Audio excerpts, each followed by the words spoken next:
They say some moments haunt you forever, but no one talks about the ones you choose to remember.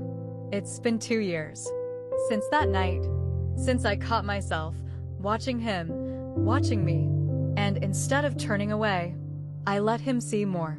It wasn't planned. I didn't wake up thinking I'd show another man what wasn't his to see. But when you've spent years feeling invisible, sometimes all it takes is one look. One look that lingers a little too long. And suddenly you're someone again. Greg, my husband, is a good man, but good isn't the same as present. Good isn't the same as wanting. And sometimes, good feels a lot like empty. Aaron looked at me like I was there, like I mattered, like I was more than the wife who folds the towels just so, more than the woman who sets the table and clears it alone. He didn't have to say it. I saw it, in the way his gaze stayed soft on my skin, in the way he held silence, like it meant something. And when that silence stretched too long, I didn't break it. I let him look. And worse? I wanted him to. No words, no touches. But when you know someone is watching, and you lean just a little closer, let a strap fall just a little lower, isn't that a kind of betrayal too? I don't know. All I know is that night, I showed him exactly what he wanted to watch. And I've never stopped wondering if that moment says more about him or about me. Subscribe to Heartfelt Tales Unfold, because some stories you only admit to in the dark. Greg and I live in a quiet neighborhood just outside the city. Nice lawns, white fences, matching mailboxes. Everything looks exactly how it should. Our home's always tidy. Spotless, actually. I keep it that way. Not because anyone notices, but because order is the only thing that doesn't talk back. Greg likes things clean. He doesn't say it, but I know. When the counters shine and the pillows are fluffed just right, he sighs a little softer. He's not cruel. He's not loud. He's just gone, even when he's right there. He works hard, comes home tired, eats dinner while scrolling through emails, falls asleep with the TV humming low in the background. Sometimes I watch him and wonder, when did we stop looking at each other? He kisses my forehead, tells me thanks when I hand him his coffee. But it's the kind of love that feels like muscle memory, like tying your shoes, like locking the door at night. You do it because you've always done it. And me? I go through the motions. I cook. I clean. I fold. I smile. But something in me's been running on empty for a while. Then there's Aaron. He's Greg's best friend. From college. The one who makes everyone laugh too loud at dinner parties. The one who remembers birthdays without checking Facebook. The one who looks at you like he hears the part you didn't say out loud. He visits once every couple months. Stays in the guest room at the end of the hall. Brings a bottle of wine and stories from cities I've never been to. And every time he's here, the air in the house feels different. Less cold. Less lonely. He jokes with Greg. Helps me carry dishes. Laughs at things Greg doesn't notice anymore. He sees things Greg doesn't. Like when I wear that old navy dress I almost threw out twice. Aaron says, "You always did look better in blue." Greg doesn't look up. He lingers in doorways. Watches when I walk away. And I'd be lying if I said I didn't feel it. Greg loves me. I know he does. But it's the kind of love you give to a well-kept home. Stable. Predictable. Quiet. Aaron? Aaron looks at me like I'm a secret. Like if he stared long enough, he might figure out what I'm hiding. And maybe that's what scares me the most.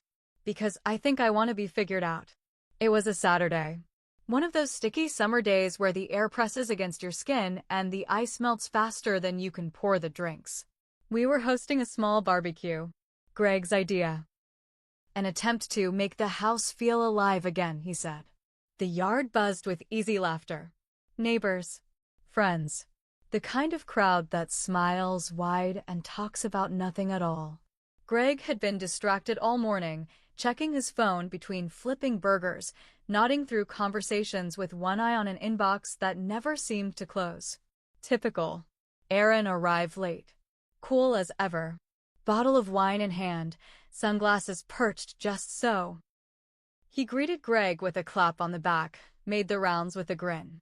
Then he found me by the kitchen island, arms elbow deep in a tub of lemonade. Need a hand? His voice had that familiar warmth, just the right blend of casual and close. I should have said no, but I didn't. I slid the pitcher toward him, fingers brushing his by accident. Except, it didn't feel like an accident. Later, the sun began to dip.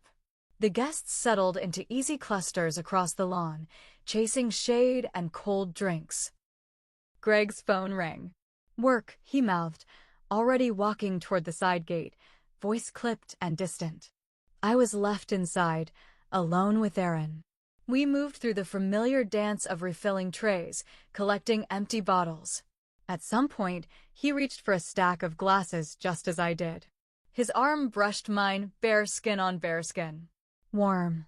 Lingering. I looked up, expecting a polite smile, a casual sorry. But there it was. That glance. It wasn't quick. It wasn't innocent. It stayed too long. Too knowing. He didn't look at my face. And I didn't stop him. I should have. God, I should have. But in that suspended moment, it felt as though the world had gone quiet.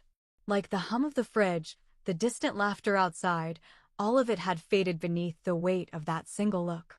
And in that pause, something inside me shifted. I turned away, under the pretense of wiping the counter, steadying my breath. That's when I saw it. His phone, screen face up on the island. A video paused mid-frame. Me. From last summer. Laughing in the pool. Head tilted back, hair dripping wet, eyes alight with something I hadn't felt in months. My heart kicked hard against my ribs. A flush rose beneath my skin, not entirely from the heat. I could have ignored it. Pretended I hadn't seen. But some part of me needed to know. I stole a glance at him. Aaron met my eyes, no apology, no explanation. Just a steady, quiet certainty. And still, I didn't say a word. Because deep down, beneath the good wife smile and the hostess script, a part of me liked knowing someone still watched. And that's when everything began to unravel. I wasn't looking for anything. Truly, I wasn't. I wasn't the kind of woman who chased danger or invited it. I kept my promises, kept the house, kept the routine. But after that day, after that glance, something inside me refused to go back to sleep. It was harmless, I told myself.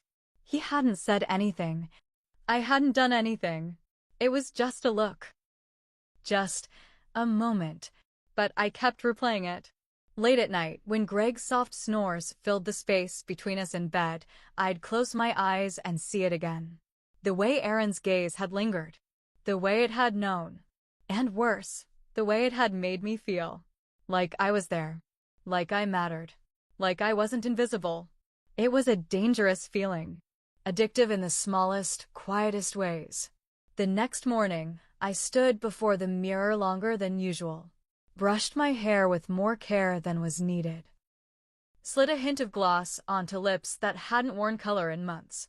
Not for Aaron, I told myself. Not for anyone. Just because. But I knew better.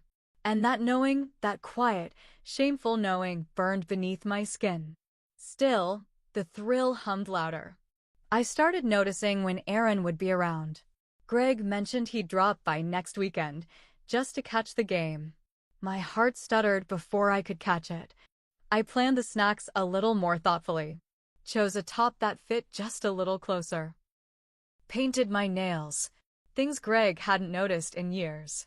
And every time that guilt crept in, every time I caught my reflection and hated what I was doing, I told myself again, it's harmless. He hasn't said anything. I haven't done anything. But each look, each accidental brush, each too long silence between words, they added up. A slow drip of something I couldn't quite stop craving. I loved my husband. I did. But I also loved how Aaron made me feel. Like I was still a woman. Not just a wife. Not just the keeper of lists and groceries and folded sheets. A woman.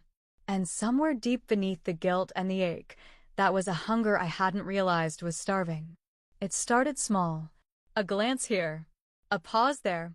Moments I could have brushed off, should have. But didn't. One afternoon, we were all gathered around the dining table. Greg talking numbers and deadlines like he always did. Aaron sitting across from me. I was half listening, mind drifting, fingers circling the rim of my glass. I shifted in my seat, crossed my legs beneath the table. When I looked up, Aaron wasn't watching Greg. Wasn't even pretending to. His eyes were on me, lower than they should have been. Lingering. I froze, heartbeat quickening, skin prickling. But I didn't pull my skirt down. Didn't uncross my legs. I let him look. And I hated how much I liked it. The next time, it was late. Past midnight. Greg had gone to bed hours before, work early the next morning. I couldn't sleep. Restless, uneasy, burning with 1,000 unnamed feelings. I wrapped myself in a robe and padded quietly to the kitchen. No lights. Just the faint glow from the fridge. And there he was. Aaron, leaning against the counter. Barefoot. Sleeves pushed up. Glass of water in hand. Neither of us spoke. He didn't move. Didn't offer the casual small talk that might have broken the moment. He just watched me. Eyes following the line of my collarbone, the edge of the robe where it parted just slightly. I stood there longer than I should have. Long enough to feel the weight of his gaze settle over me like a second skin. And then, without a word, I turned, heart hammering, breath shallow, robe drawn tighter as I fled back to my room. But I felt it, felt his eyes on my back the whole way. The pattern continued. A new undercurrent humming beneath every interaction. Greg would speak about work, about friends, about weekend plans. And across the room, Aaron would watch me. Not lewd, not obvious, but undeniable. I told myself it was in my head, that nothing had changed, that I was imagining the slow pull between us, the silent conversation neither of us dared start. But I wasn't, and part of me didn't want it to stop. Then came the night everything shifted. Greg had a business trip, 2 days out of town.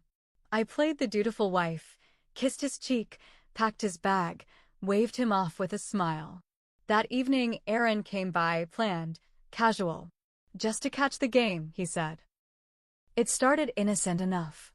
Pizza, beers, the familiar rhythm of the TV filling the space. We laughed, we talked. But as the night wore on, the air thickened. One too many beers. The room dimmed, only the lamp in the corner casting a soft, amber glow. I stood to clear the bottles, nerves taut beneath my skin. As I turned down the hallway, I felt it. His gaze. Unapologetic. Heavy. I slowed, knowing he was watching. The hallway light caught my silhouette. Long, curved, framed in the soft pool of the lamp's glow. I could have hurried. Could have disappeared into my room, shut the door, locked the feelings away. But I didn't. I paused, just a moment too long. Let the robe shift ever so slightly with my breath. Let the air between us thrum with all the words we hadn't said. And when I finally looked back, his eyes met mine. No shame. No retreat. Just hunger. This time, I didn't turn away. It was late. Later than it should have been. The game had ended hours ago. The bottles were empty. The house was too quiet. I should have gone to bed. Should have shut the door. Should have locked myself inside the safety of sleep. But sleep wouldn't come. Not with the air so thick. Not with his gaze still pressed against my skin like a brand. I told myself I needed water. That was the excuse. Bare feet on cool floor, robe tied loose around my waist. A lie I barely believed. As I passed the guest room, I saw it. Door cracked open. Soft glow flickering against the far wall. I paused, heart in my throat.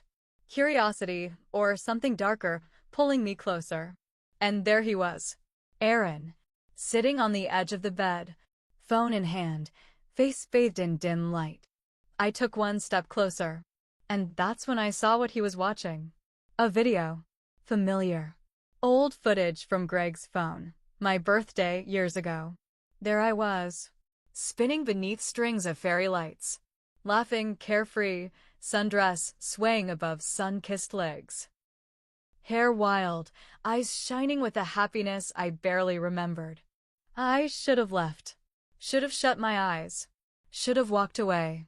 But I didn't. I pushed the door open, slow, deliberate, and stepped inside. He looked up, eyes wide, breath caught. Guilty? Maybe. Hungry?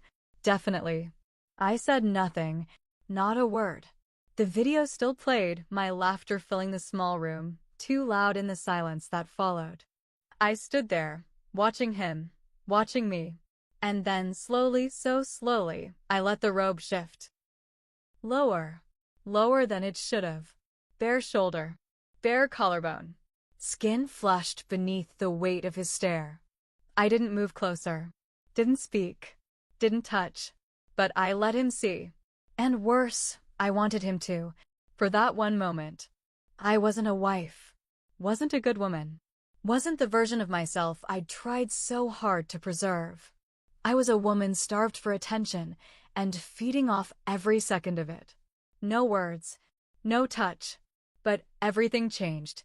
I left then quiet, steady, heart racing beneath thin silk. Closed my door with trembling fingers. Leant against it, breathless, skin burning with shame and something that felt too much like longing. And, through the thin wood, I heard it.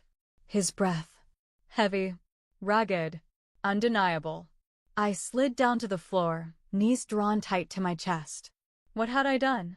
And the next morning, Greg, fresh from his flight, suitcase by the door, looked at me over coffee and asked, casual, unsuspecting, why'd Aaron leave so early? The morning after, nothing looked different. The sun still rose. The house still smelled like coffee and toast.